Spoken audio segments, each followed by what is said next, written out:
This is your homework helper, Mrs. Anderson. Today I will help you with Lesson 2. Estimate products of fractions. Please have your homework page ready and let's begin. This section says, find the estimated area of the floor rug shown. We don't need an exact number, we need an estimate, so we're going to round each mixed number to the nearest whole number. If I have 6 and 1/6, then I ask myself, is 1/6 closer to 0 or is it closer to 1 whole? Well, 1/6 is closer to 0. So I'm going to do 6 plus 0 is 6. Here I have 3 and 5/6. So I ask myself, is 5/6 closer to 0 or closer to 1 whole? It's closer to 1 whole. So I'm going to add the 1 whole to the 3. So now I ended up with 6 and 4, and I'm going to multiply those two together. So the area of the floor rug is 24, about 24 square feet. So let's look at this one. We're going to estimate each product, and we'll draw a bar diagram if necessary.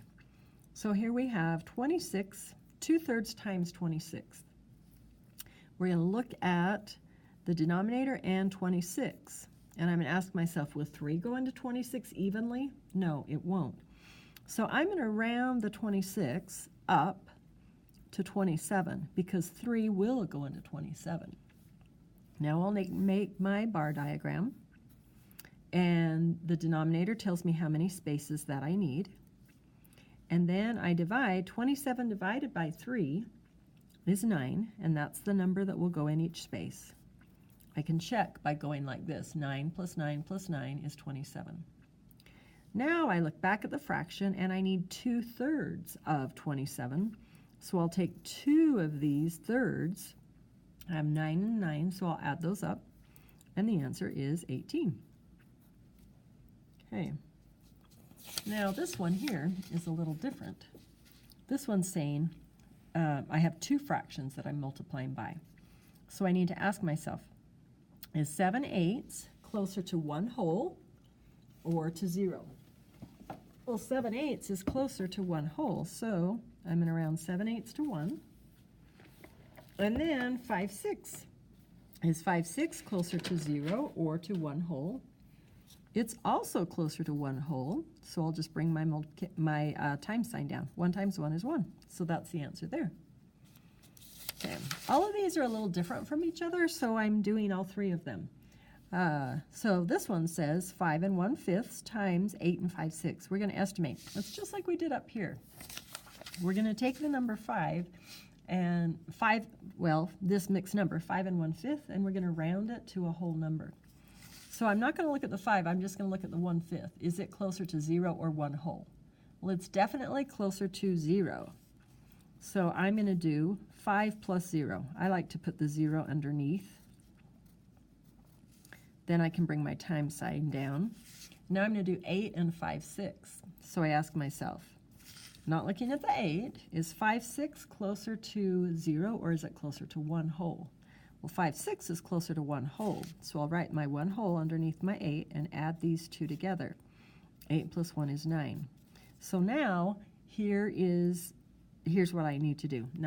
5 times 9, and then write the answer. Okay, let's look on the back. Justify conclusions is the skill that we're working on here, and we're going to use the table for 4 and 5. The table shows the results of a class survey about pets. Suppose 53 students were surveyed. About how many students have 1 pet? So I'm going to take the fraction where it says 1 pet, 1/2, and I'm going to times that by 53 students, if there were 53 students that were surveyed. Now what I notice is that 53, that I'm going to need to round this because 2 does not go into 53. So I'm going to round the 53. Actually, I'm going to round it to 50 because 2 goes into 50. They're more compatible. So now I'll take 2 into 50, and 2 goes into 50 25 times. So that means that if there's 53 students, about half is 25 that have 1 pet. All right, if there's 100 students that are surveyed, about how many students own 2 or more pets? So this time I'm doing 100 students, and I'm going to times it by, I'll have to look and see, 2 or more is 9/20. Oh, okay. Here I can see that 20 will go into 100. So, wow, if I make a bar graph that has 20 spaces, that's going to be a lot of work, isn't it? Anyhow, 20 goes into 100 5 times.